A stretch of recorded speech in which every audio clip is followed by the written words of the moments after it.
Hey friends, thank you for joining us again today. Today we are talking about diversification.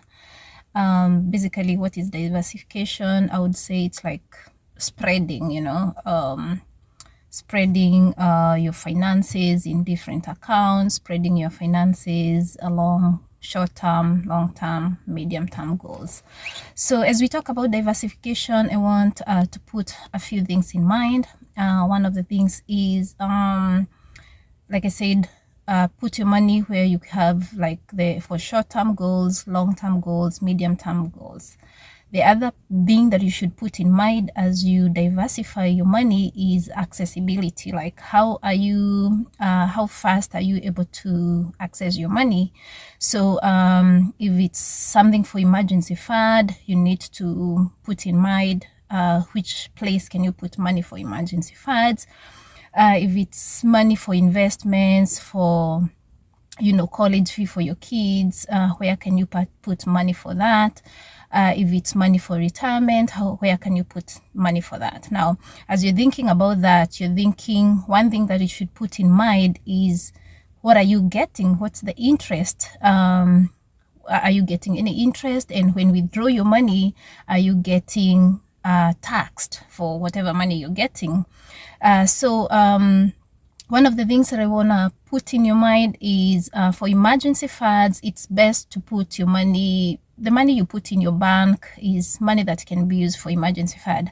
Now, put in mind as you put money in a bank, money in a bank does not grow much. You're not going to get much of interest. The little interest you may get, you also be taxed on it.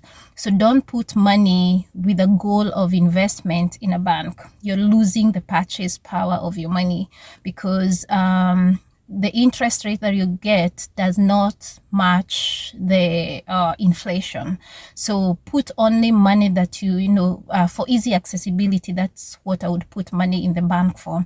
If you're sick, you want money quickly, so you can be in a position to access money for that.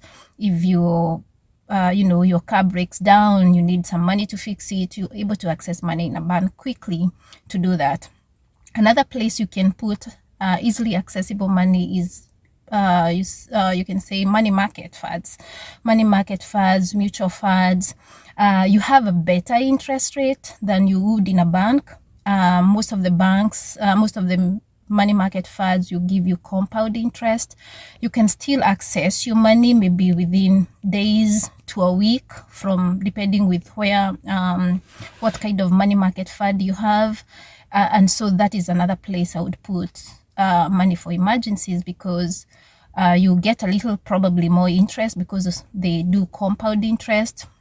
If you're thinking what is compound interest is where the interest you earn is also put back to earn more interest. So basically you're adding on your principal, and the interest adds on the principal, and the principal keeps on growing, and you keep on earning more interest on the principal. That's compound interest.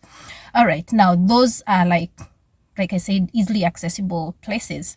Now, if you're thinking putting money for say your kids' college, your retirement, I would prefer that those are long-term goals, right? So I would prefer that you put money where, first of all, it has a better way of growing, so you have better interest, an interest that is matching the inflation, and also a place that you're not going to be taxed.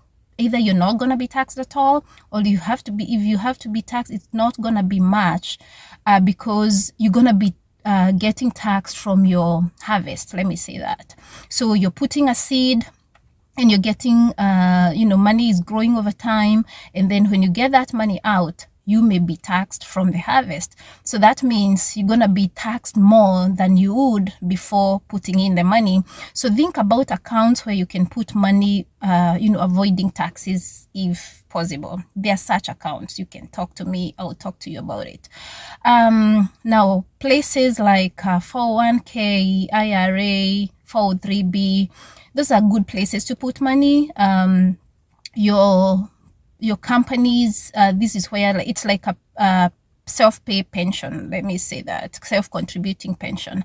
So your company gives you a certain amount of money, you match the you put in some money, your company puts in some money, and then you grow your money without having to pay taxes. It's like tax deferred. Now the only problem with that is you pay taxes on the big amount, so I would say don't overfund your such accounts, because you're gonna be taxed more, and you cannot access that money before retirement. So you're talking about 59 and a half years and above.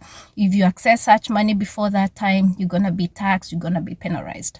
Now places that you can put money tax-free, or rather you pay tax on your seed, things like IUL, Roth IRA,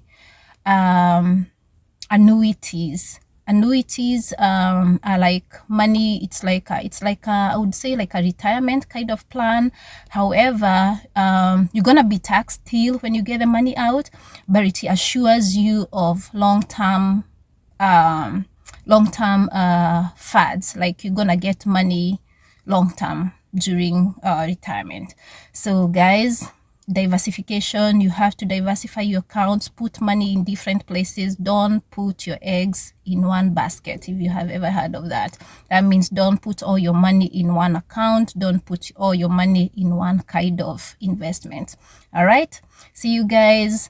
Follow me on TikTok at FiveThirteen Unis. Follow us on YouTube, FiveThirteen Solution Hub.